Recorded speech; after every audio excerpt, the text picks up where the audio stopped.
বিসমিল্লাহির রহমানির রহিম। জাতীয় বিশ্ববিদ্যালয়ের অধীনস্থ কলেজসমূহে অধ্যয়নরত বিবিএ তৃতীয় বর্ষ সম্মান শ্রেণীর হিসাব বিজ্ঞান বিভাগের সকল ছাত্রছাত্রীকে আজকের অনলাইন শ্রেণী কার্যক্রমে স্বাগত জানাচ্ছি।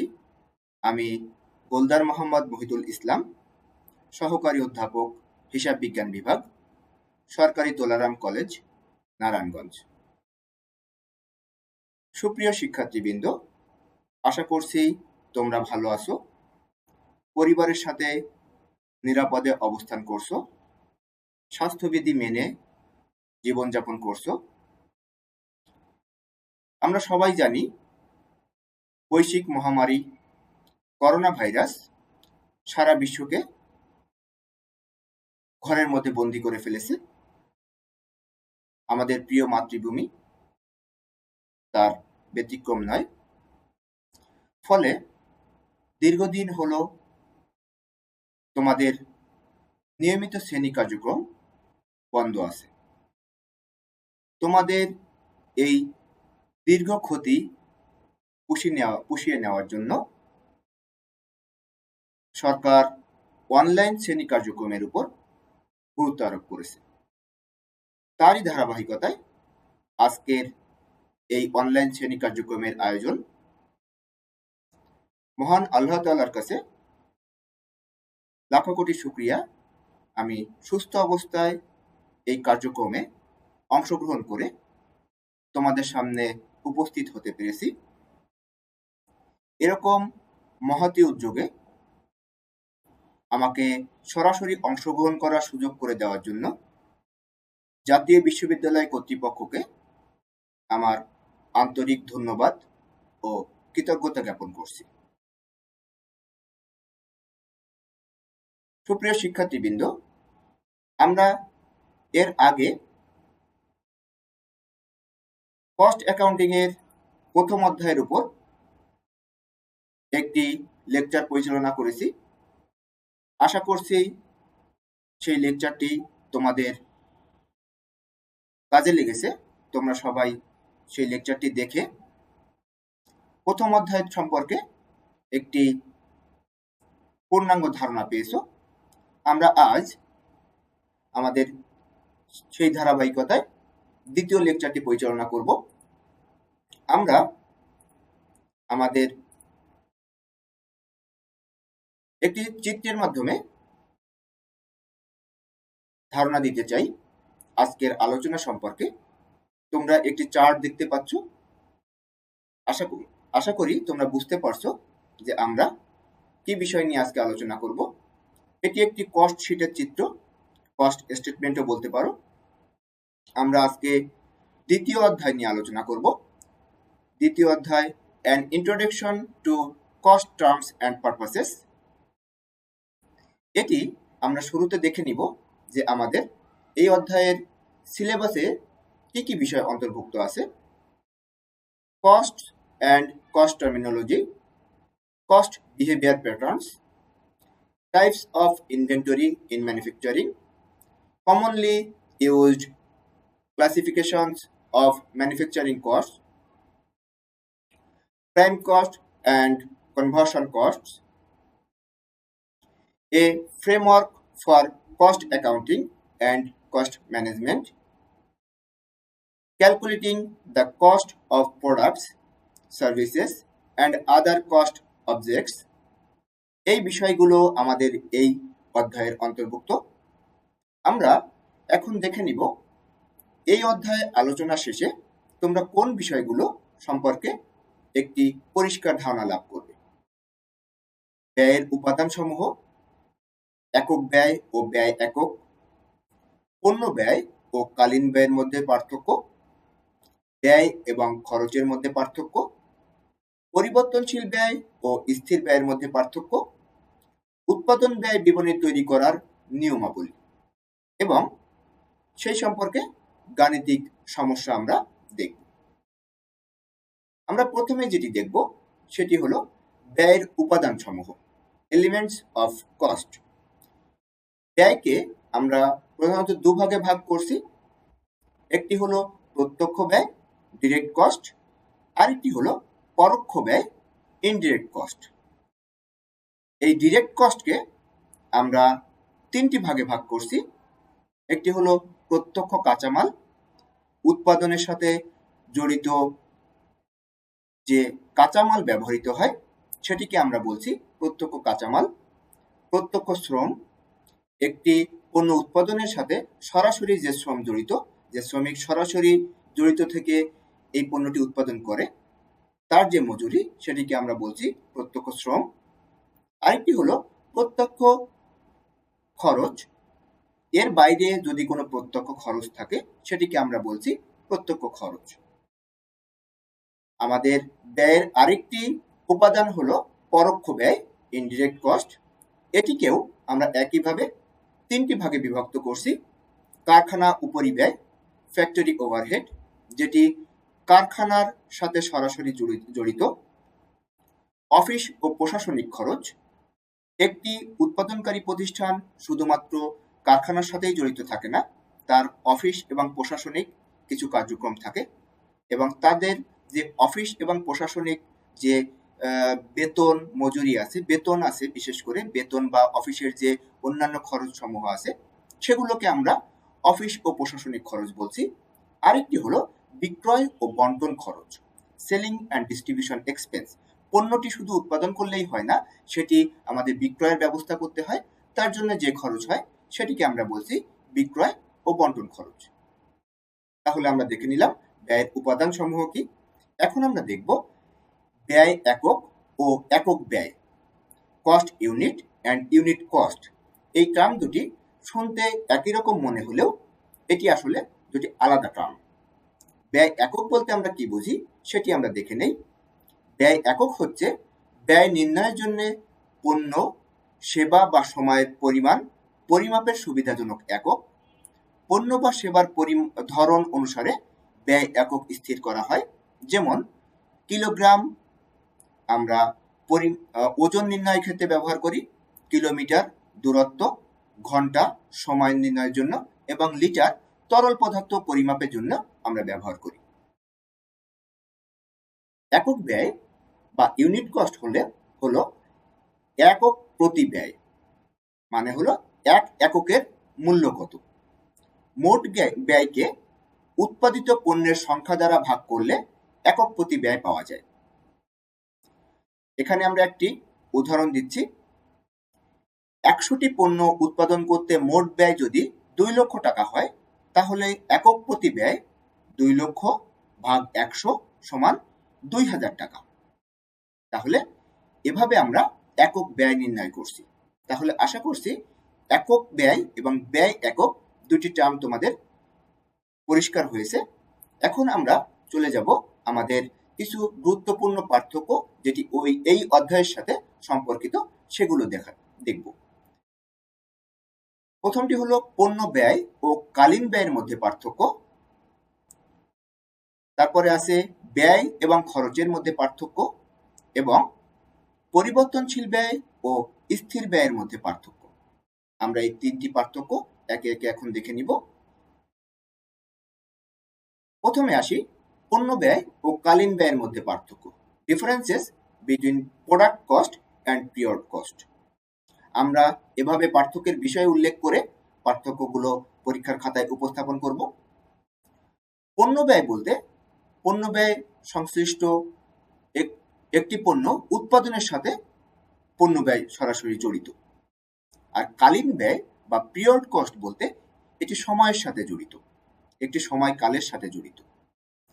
পণ্য ব্যয় মজুত পণ্যের মূল্যায়নের কাজে ব্যবহৃত হয়, কিন্তু কালীন ব্যয় পণ্য মজুদের অন্তর্ভুক্ত থাকে না।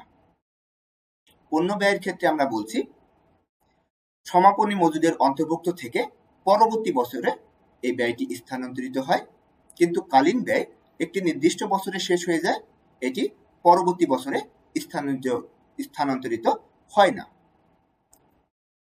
পণ্য বিক্রি না হওয়া পর্যন্ত পণ্য ব্যয়টি সম্পদ হিসেবে পরিগণিত হয়, কিন্তু কালীন ব্যয় যেহেতু ব্যয় হিসেবে বিবেচিত, ফলে এটি পরবর্তী বছরে স্থানান্তরিত হয় না।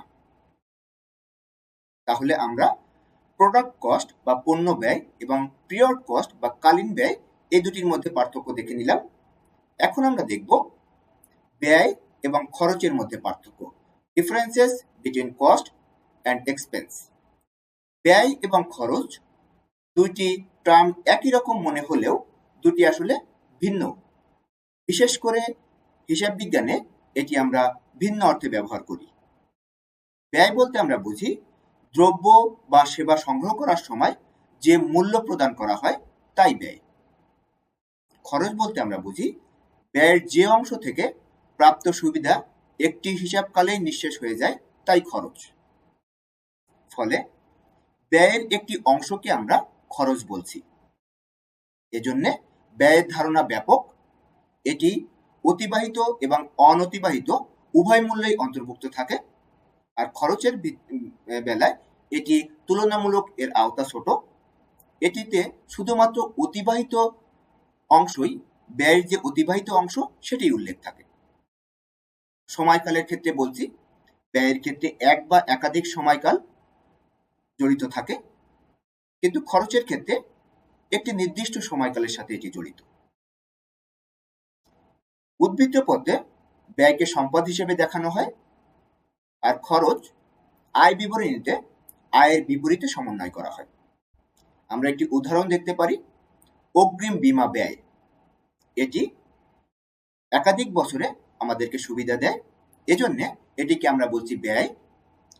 কিন্তু প্রতি বছর এই অগ্রিম বীমার একটি নির্দিষ্ট অংশ সমন্বয় করা হয়। যে অংশটি সমন্বয় করা হয় সেই অংশটিকে আমরা বলছি খরচ। তাহলে ব্যয় এবং খরচের মধ্যে আশা করি একটি পরিষ্কার ধারণা তোমরা লাভ করেছো। এখন আমরা চলে যাব আমাদের আরেকটি পার্থক্য, পরিবর্তনশীল ব্যয় ও স্থির ব্যয়ের মধ্যে পার্থক্য, differences between variable cost and fixed cost. এখন আমরা আমাদের পরিবর্তনশীল ব্যয় বলতে এ ব্যয়ের মোট পরিমাণ পরিবর্তনশীল, আর স্থির ব্যয়ের ক্ষেত্রে এ ব্যয়ের মোট পরিমাণ স্থির। পরিবর্তনশীল ব্যয়ের ক্ষেত্রে একক প্রতি ব্যয় স্থির, কিন্তু স্থির ব্যয়ের ক্ষেত্রে একক প্রতি ব্যয় পরিবর্তনশীল। শুনতে একটু ভিন্ন লাগলেও ব্যাপারটা কিন্তু এমনই। সংশ্লিষ্টতার কথা যদি বলি, তাহলে উৎপাদনের পরিমাণের সাথে সংশ্লিষ্ট পরিবর্তনশীল ব্যয়, আর স্থির ব্যয় নির্দিষ্ট সময়কালের সাথে সংশ্লিষ্ট। একটি এক্সাম্পলের মাধ্যমে আমরা এটি দেখতে পারি যে একটি কলম, সেটিতে যদি আমরা ধরে নেই একটি মার্কার পেন, সেটিতে যদি আমরা ধরে নেই যে 20 টাকার প্লাস্টিক ব্যবহৃত হয়, তাহলে একটি মার্কার পেনের জন্য যদি 20 টাকার প্লাস্টিক ব্যবহৃত হয়, তাহলে দুইটি মার্কার পেনের জন্য 40 টাকার প্লাস্টিক ব্যবহৃত হবে, তিনটি মার্কার পেনের জন্য 60 টাকার প্লাস্টিক ব্যবহৃত হবে। ফলে পরিবর্তনশীল ব্যয়টি কিন্তু যত ইউনিট পরিবর্তন হচ্ছে, যত ইউনিট বৃদ্ধি পাচ্ছে, তার সাথে সাথে পরিবর্তনশীল ব্যয়টাও বৃদ্ধি পাচ্ছে। কিন্তু স্থির ব্যয়ের উদাহরণ যদি আমরা বলি, তাহলে এই মার্কার পেনটি যে কারখানায় তৈরি হচ্ছে, সেই কারখানার যে ভাড়া আছে, সেই ভাড়াটাকে আমরা বলছি স্থির ব্যয়। ধরে নেই সেই ভাড়াটি 30,000 টাকা, এক মাসে এই ভাড়া 30,000 টাকা। তাহলে এক মাসে আমরা যত পণ্য এই কারখানা থেকে উৎপাদন করব, তার জন্য আমাদের 30,000 টাকাই বহন করতে হবে। যদি আমরা 1 ইউনিট পণ্যও উৎপাদন করতে না পারি, তাহলেও কারখানার ভাড়া হিসেবে আমাদের 30,000 টাকা বহন করতে হবে। এজন্য এই ব্যয়কে আমরা বলছি স্থির। তাহলে তোমাদের মনে প্রশ্ন জাগতে পারে, একক প্রতি ব্যয়, পরিবর্তনশীল ব্যয়ের ক্ষেত্রে একক প্রতি ব্যয় কিভাবে স্থির? আমি যে এক্সাম্পলটি বললাম, যেমন একটি মার্কার পেনে যদি 20 টাকার প্লাস্টিক ব্যবহৃত হয়, তাহলে দুইটি মার্কার পেনে 40 টাকার প্লাস্টিক, তিনটি মার্কার পেনে 60 টাকার প্লাস্টিক, এভাবে কিন্তু ক্রমান্বয়ে পরিবর্তনশীল ব্যয়টি বৃদ্ধি পাচ্ছে। কিন্তু একটি বিষয় লক্ষ্য করো, প্রথম মার্কার পেনটির জন্য 20 টাকার প্লাস্টিক ব্যবহৃত হয়েছে, দ্বিতীয় মার্কার পেনটির জন্যও কিন্তু 20 টাকার প্লাস্টিকই ব্যবহৃত হয়েছে। দুই 20 টাকা মিলে 40 টাকা, তৃতীয় মার্কার পেনের জন্যও 20 টাকার প্লাস্টিকই ব্যবহৃত হয়েছে। তার মানে একক প্রতি ব্যয়, পরিবর্তনশীল ব্যয়ের ক্ষেত্রে প্রত্যেকটির ক্ষেত্রেই 20 টাকা, এটি কিন্তু স্থির। অন্যদিকে আমরা ফিক্সড কস্ট বা স্থির ব্যয়ের ক্ষেত্রে যদি আমাদের উদাহরণটা লক্ষ্য করি, তাহলে আমাদের 30,000 টাকা প্রতি মাসের ভাড়া। আমরা যদি 1 একক পণ্য উৎপাদন করি, তাহলে সেই 1 একক পণ্যের ফিক্সড কস্ট হবে 30,000 টাকা।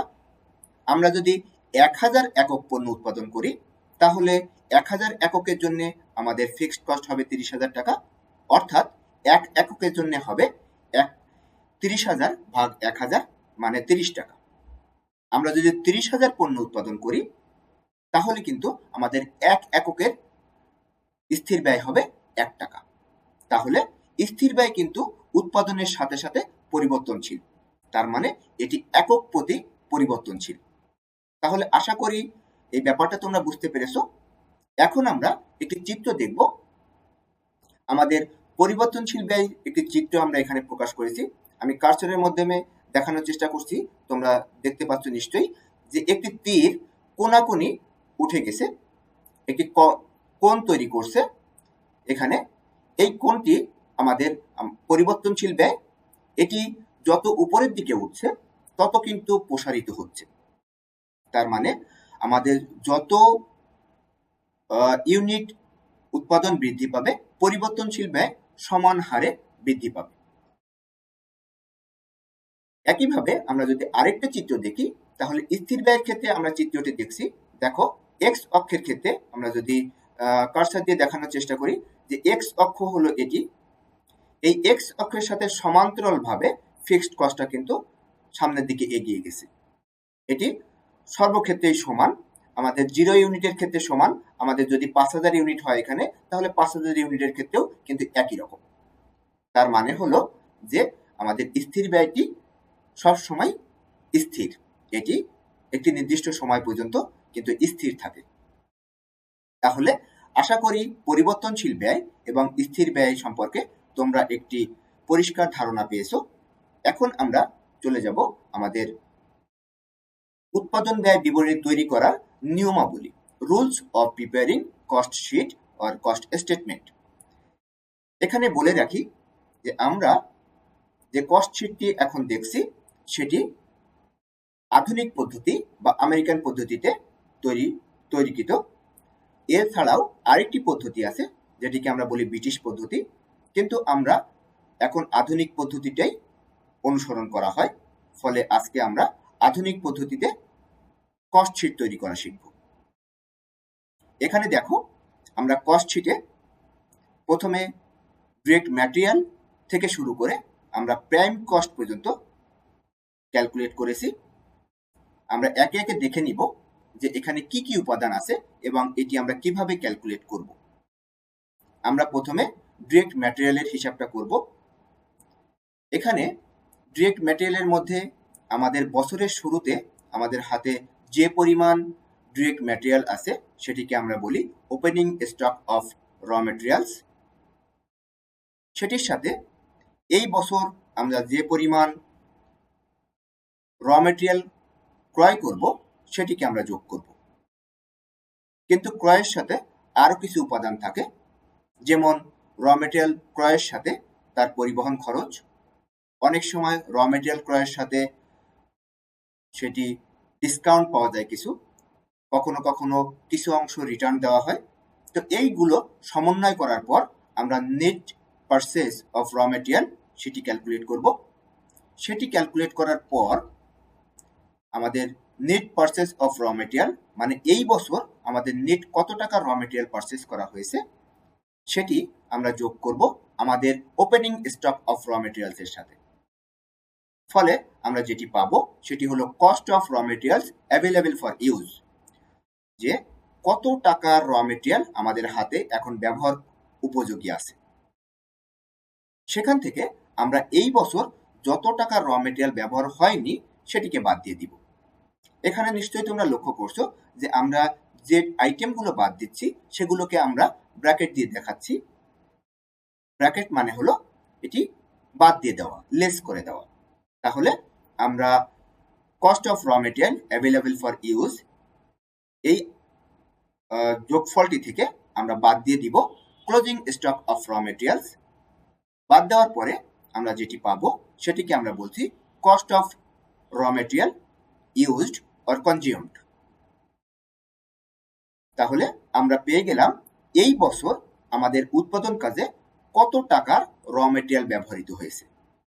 তার সাথে আমরা যোগ করব ডিরেক্ট ওয়েজেস অথবা ডিরেক্ট লেবার, যে নামেই থাকুক, এবং ডিরেক্ট আদার এক্সপেন্সেস। এই তিনটে ডিরেক্ট এক্সপেন্স আমরা একসাথে যোগ করব। একটি হলো র মেটেরিয়াল, একটি হলো লেবার, এবং একটি হলো ডিরেক্ট আদার এক্সপেন্সেস, যেটি আমরা ব্যয়ের উপাদানের মধ্যে দেখেছি। এটিকে আমরা বলি প্রত্যক্ষ ব্যয় বা ডিরেক্ট এক্সপেন্স। এই তিনটি উপাদান যোগ করার পর আমরা যেটি পাবো সেটিকে আমরা বলছি প্রাইম কস্ট বা মুখ্য ব্যয়। এই মুখ্য ব্যয়ের সাথে এখন আমরা যোগ করব টোটাল ফ্যাক্টরি ওভারহেড। তোমরা নিশ্চয়ই এখানে লক্ষ্য করছো ওভারহেড শব্দটা আমরা আলাদা কালি দিয়ে লিখেছি। এখানে ওভারহেড এর মানে হলো পরোক্ষ ব্যয়, ফ্যাক্টরির সাথে জড়িত যে ব্যয়গুলো, যেটি উৎপাদনের সাথে সরাসরি সম্পর্কিত না কিন্তু উৎপাদনের ফ্যাক্টরির সাথে জড়িত, সেই ধরনের খরচগুলোকে আমরা বলছি ফ্যাক্টরি ওভারহেড। তাহলে স্বাভাবিকভাবেই প্রশ্ন আসতে পারে যে এই ফ্যাক্টরি ওভারহেডের মধ্যে কি কি উপাদান থাকতে পারে। তার একটা চার্ট আমরা দেখি, যেমন indirect material, factory rent, power and fuel, repair and maintenance, factory manager salary, foreman salary. এই সবগুলো আইটেম ফ্যাক্টরির সাথে সরাসরি জড়িত, এজন্যে এগুলোকে আমরা বলছি ফ্যাক্টরি ওভারহেড, এবং এই সবগুলো যোগফলকে আমরা বলছি টোটাল ফ্যাক্টরি ওভারহেড অথবা টোটাল ম্যানুফ্যাকচারিং ওভারহেড।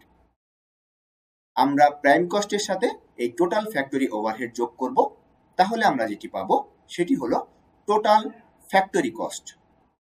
টার্মগুলো কিন্তু তোমাদের সতর্কভাবে প্রয়োগ করতে হবে। টোটাল ফ্যাক্টরি কস্টের আরেকটি নাম ওয়ার্ক কস্ট, এর আরও একটি নাম আছে টোটাল ম্যানুফ্যাকচারিং কস্ট।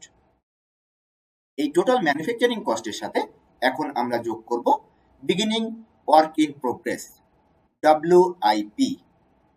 এখন ওয়ার্ক ইন প্রোগ্রেস বলতে অ্যাকচুয়ালি আমরা কি বুঝি সেটি আমরা একটু দেখি। ওয়ার্ক ইন প্রোগ্রেস হলো একটি পণ্য হয়তোবা কিছু অংশ সম্পন্ন হয়েছে কিন্তু পূর্ণাঙ্গভাবে এটি কমপ্লিট হয়নি, সম্পন্ন হয়নি। এই ধরনের পণ্যকে আমরা বলছি ওয়ার্ক ইন প্রোগ্রেস, যেটি সেমি ফিনিশড গুডস, যে এটি এখনো কিছু অংশ কমপ্লিট হতে বাকি আছে। যেমন আমরা গার্মেন্টস শিল্পের ক্ষেত্রে বলতে পারি একটি শার্ট তৈরি হয়েছে কিন্তু সেটিতে হাতা লাগানো হয়েছে, বোতাম লাগানো হয়েছে, কিন্তু শুধুমাত্র কলার লাগানো হয়নি। তাহলে এই শার্টটিকে আমরা বলতে পারি ওয়ার্ক ইন প্রোগ্রেস বা সেমি ফিনিশড গুডস। তাহলে আমাদের যে চলতি বছরের শুরুতে বা বিগত বছরের শেষে আমাদের হাতে যে ওয়ার্ক ইন প্রোগ্রেস রয়ে গেছিল সেটি আমরা টোটাল ফ্যাক্টরি কস্টের সাথে যোগ করব। যোগ করার পরে যেটি পাওয়া যাবে সেখান থেকে আমরা এন্ডিং ওয়ার্ক ইন প্রোগ্রেস বা এই বছর যে ওয়ার্ক ইন প্রোগ্রেস আমাদের হাতে রয়ে গেছে সেটি আমরা বাদ দিব।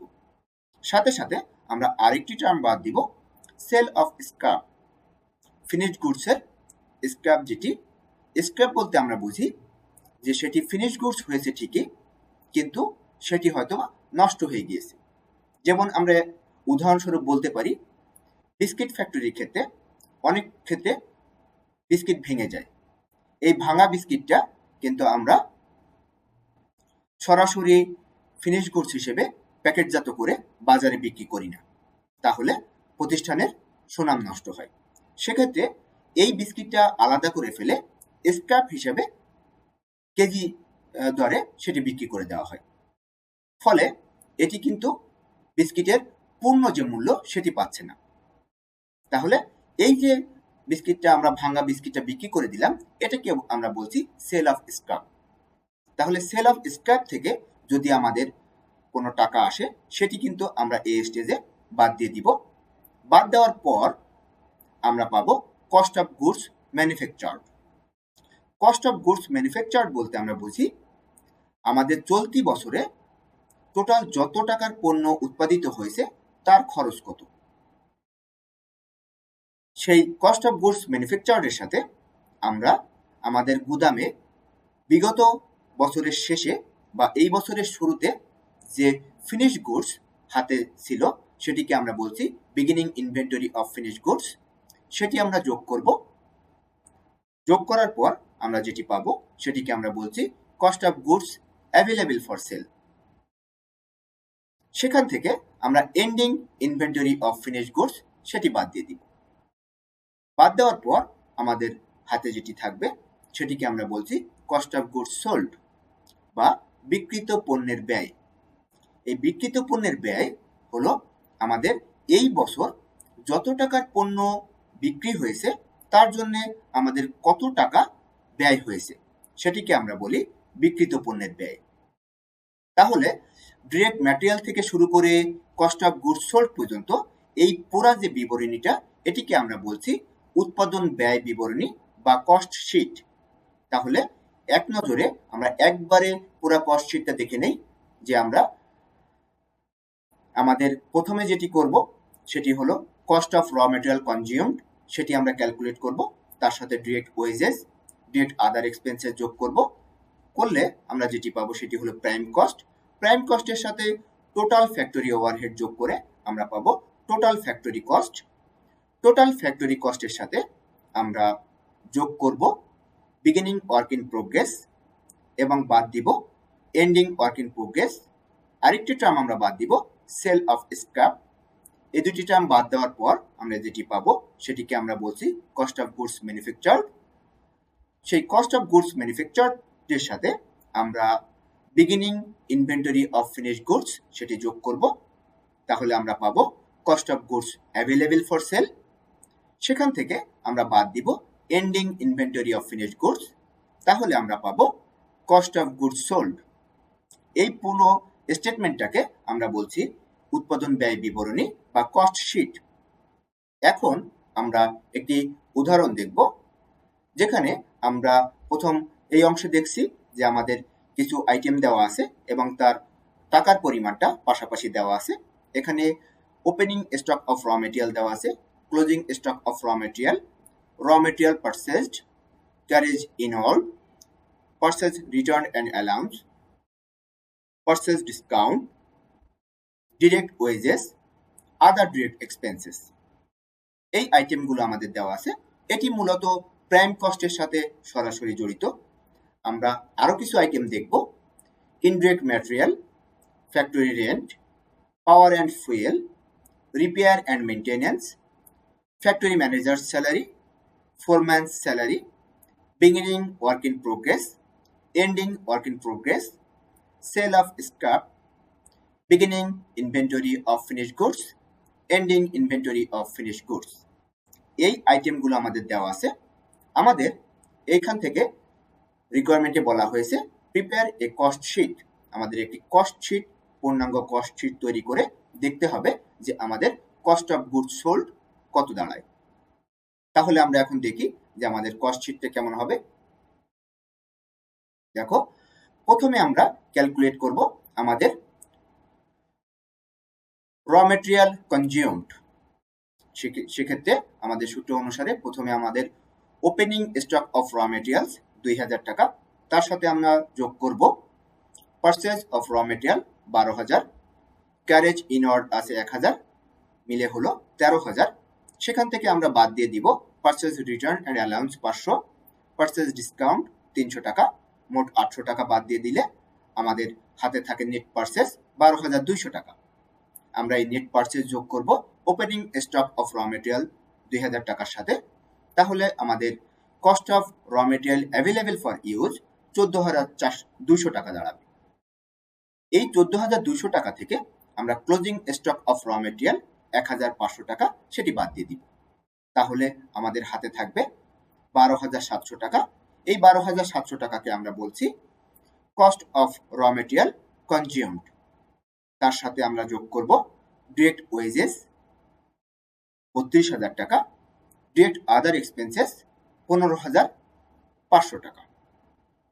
তাহলে এই তিনটি ডিরেক্ট কস্ট একসাথে যোগ করলে আমরা পাবো প্রাইম কস্ট বা মুখ্য ব্যয় 60,200 টাকা। এই প্রাইম কস্টের সাথে এখন আমরা যোগ করব আমাদের টোটাল ফ্যাক্টরি ওভারহেড।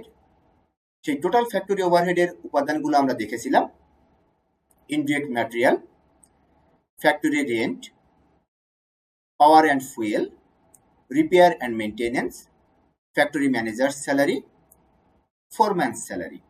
এই সবগুলো আইটেম যদি আমরা যোগ করি তাহলে আমাদের টোটাল ফ্যাক্টরি ওভারহেড দাঁড়ায় 55,200 টাকা। এই যে 55,200 টাকা, এই টোটাল ফ্যাক্টরি ওভারহেড, এই কাজটি কিন্তু আমরা ওয়ার্কিংসের মধ্যে করে 55,200 টাকা আলাদা করে বের করে রাখতে পারি। এই 55,200 টাকা টোটাল ফ্যাক্টরি ওভারহেড, সেটি আমরা যোগ করব প্রাইম কস্টের সাথে এবং আমরা পাবো টোটাল ফ্যাক্টরি কস্ট 1,15,400 টাকা। টোটাল ফ্যাক্টরি কস্ট আমাদের 1,15,400 টাকা পাওয়ার পর তার সাথে আমরা এখন বাকি ওয়ার্ক ইন প্রোগ্রেস সমন্বয় করব। আমরা বিগিনিং ওয়ার্ক ইন প্রোগ্রেস যোগ করব 3,000 টাকা, তাহলে দাঁড়াবে 1,18,400। এখান থেকে আমরা বাদ দিব এন্ডিং ওয়ার্ক ইন প্রোগ্রেস 2,400 টাকা এবং আমরা সেল অফ স্ক্র্যাপ 1,000 টাকা, এই দুইটি আইটেম বাদ দিব। তাহলে আমাদের হাতে থাকবে 1,15,000 টাকা, যেটিকে আমরা বলছি কস্ট অফ গুডস ম্যানুফ্যাকচার্ড। এটির আরেকটি নাম হলো কস্ট অফ প্রোডাকশন। এই কস্ট অফ প্রোডাকশনের সাথে আমরা যোগ করব beginning inventory of finished goods 4,000 টাকা। যোগ করার পর আমাদের হাতে থাকে 1,19,000 টাকা, এটিকে আমরা বলছি cost of goods available for sale. এখান থেকে আমরা বাদ দিব ending inventory of finished goods, যেটি আমাদের হাতে অবিক্রিত অবস্থায় যে পণ্যটি রয়ে গেছে 7,000 টাকা। সেটি বাদ দেওয়ার পর এই বছর আমাদের যে পণ্যটি বিক্রি হয়েছে তার খরচ আমরা পেয়ে গেলাম কস্ট অফ গুডস সোল্ড বা বিক্রিত পণ্যের ব্যয় 1,12,000 টাকা। তাহলে আশা করি তোমরা কস্ট শিট কিভাবে ক্যালকুলেট করতে হবে সেটির একটি পূর্ণাঙ্গ ধারণা পেয়ে গেছো। আমরা এটিকে যদি পূর্ণাঙ্গভাবে দেখি তাহলে এইভাবে দেখতে পারি যে আমাদের প্রাইম কস্ট 60,200 টাকা, তারপর আমাদের ফ্যাক্টরি কস্ট দাঁড়ালো 1,15,400 টাকা, আমাদের কস্ট অফ গুডস ম্যানুফ্যাকচার্ড 1,15,000 টাকা এবং সর্বশেষ আমরা পেয়ে গেলাম কস্ট অফ গুডস সোল্ড 1,12,000 টাকা। তাহলে আশা করছি যে তোমরা একটি পূর্ণাঙ্গ ধারণা কস্ট শিট সম্পর্কে পেয়েছো। তাহলে এভাবে তোমাদের বইয়ে অন্য যে কস্ট শিটের যে ম্যাথমেটিক্যাল প্রবলেমগুলো আছে সেগুলো তোমরা কিন্তু প্র্যাকটিস করতে পারো।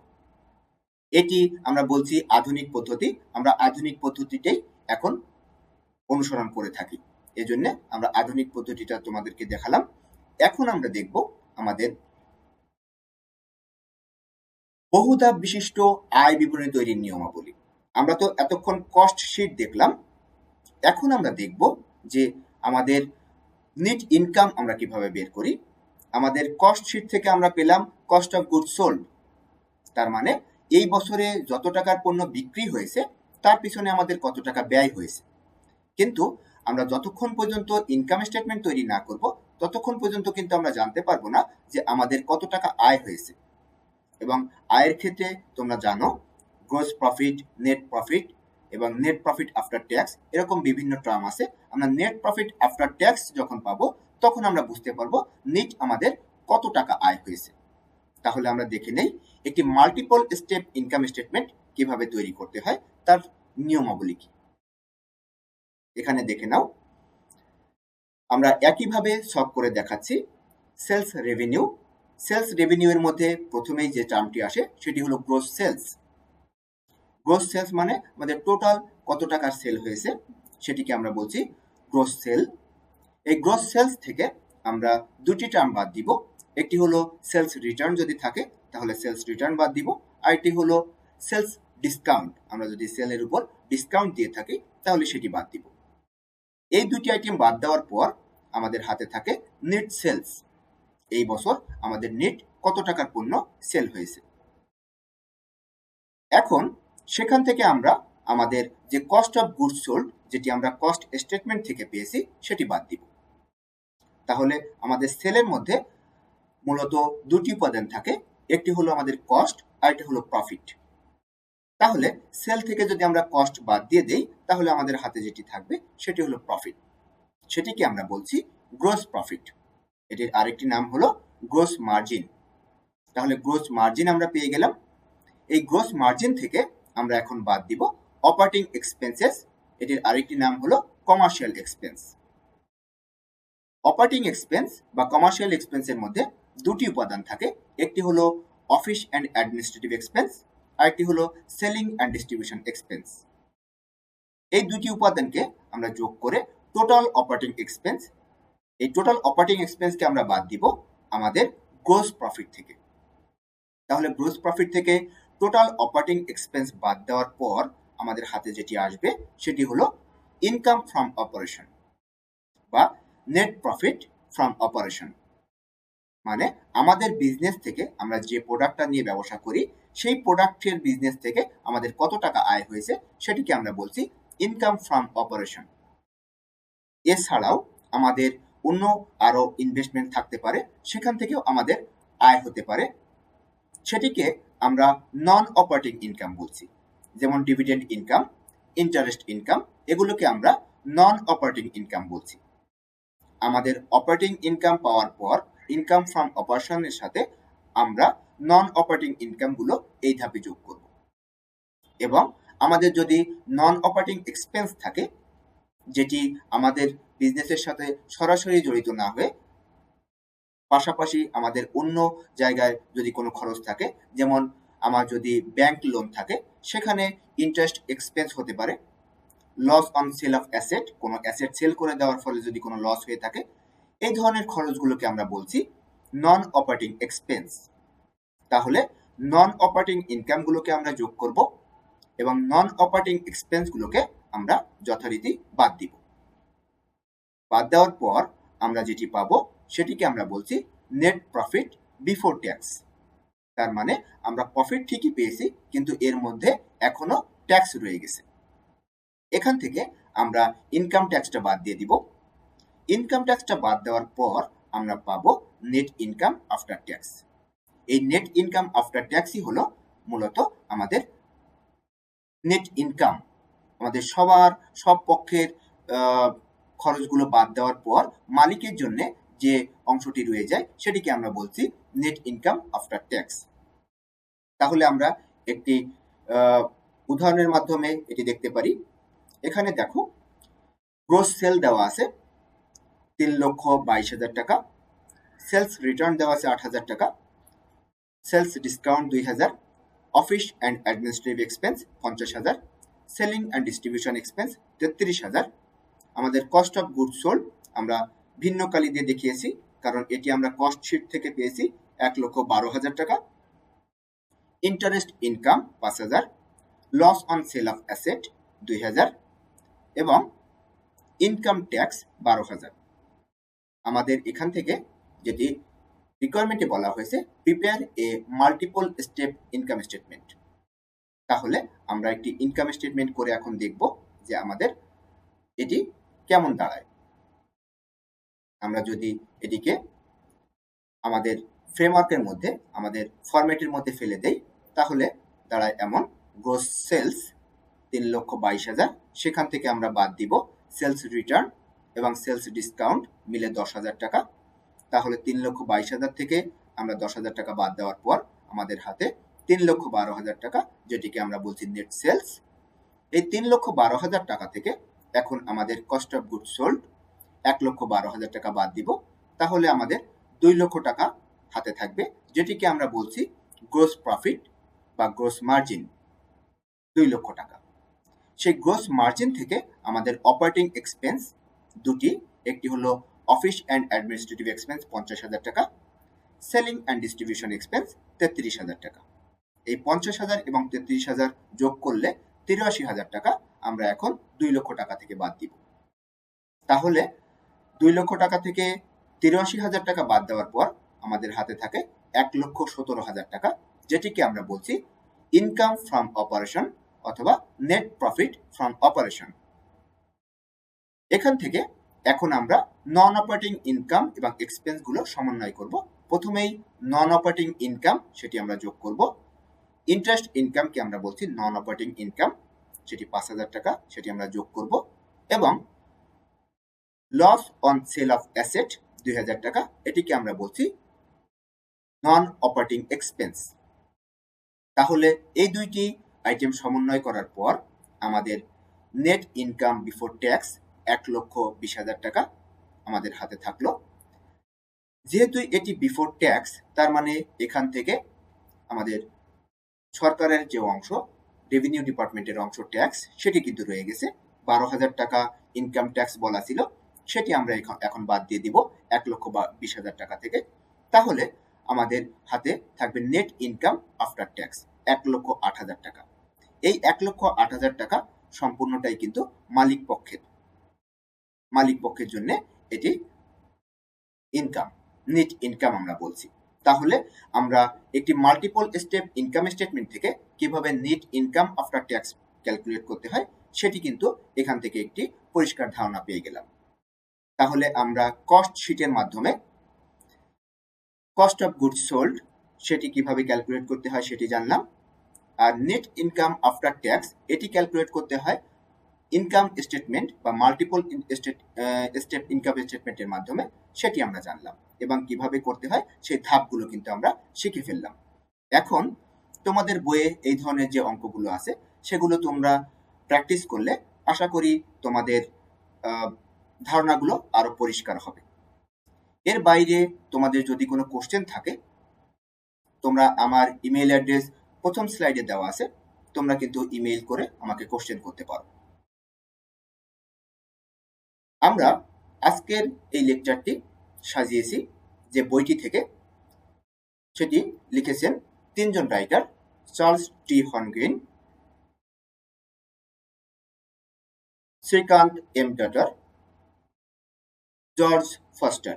এই 3 জন রাইটার মিলে এই বিখ্যাত বইটি লিখেছেন, যেটি তোমরা রেফারেন্স বই হিসেবে ব্যবহার করতে পারো।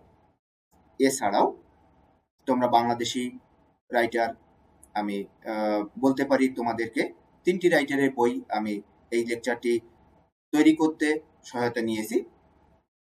সমন্বয় প্রকাশনী, আজিজিয়া বুক ডিপো এবং কমার্স পাবলিকেশন, এই 3টি বই আমি এই লেকচারটি তৈরি করার জন্য সহায়তা নিয়েছি। তোমরা সেগুলো তোমাদের অধ্যয়নের কাজে ব্যবহার করতে পারো। তো সবাইকে অনেক অনেক ধন্যবাদ সাথে থাকার জন্য। আশা করছি তোমরা এই আজকের দ্বিতীয় লেকচার, তোমরা প্রথম লেকচারটি দেখেছো, দ্বিতীয় লেকচারটি দেখেছো। আশা করি প্রথম লেকচারে আমরা প্রথম অধ্যায় নিয়ে আলোচনা করেছিলাম, সেটি সম্পর্কে তোমাদের একটি ক্লিয়ার ধারণা দিতে পেরেছি। দ্বিতীয় লেকচারে আমরা দ্বিতীয় অধ্যায় নিয়ে আলোচনা করলাম। এভাবে ধাপে ধাপে আমরা বাকি অধ্যায়গুলো নিয়ে আলোচনা করব। আশা করি তোমরা আমাদের সাথে থেকে আমাদেরকে উৎসাহিত করবে এবং এই লেকচারের মাধ্যমে তোমাদের নিয়মিত যে লেখাপড়ার যে কাজ সেটি তোমরা সহায়তা পাবে এবং এগিয়ে নিয়ে যেতে পারবে। তোমাদের প্রত্যেকের জন্যই অনেক অনেক শুভকামনা। তোমরা অনেক ভালো থেকো, সুস্থ থেকো, পরিবারের সাথে নিরাপদে থাকো, সেই কামনা ব্যক্ত করে আজকের অনলাইন শ্রেণী কার্যক্রম এখানেই শেষ করছি। আল্লাহ হাফেজ।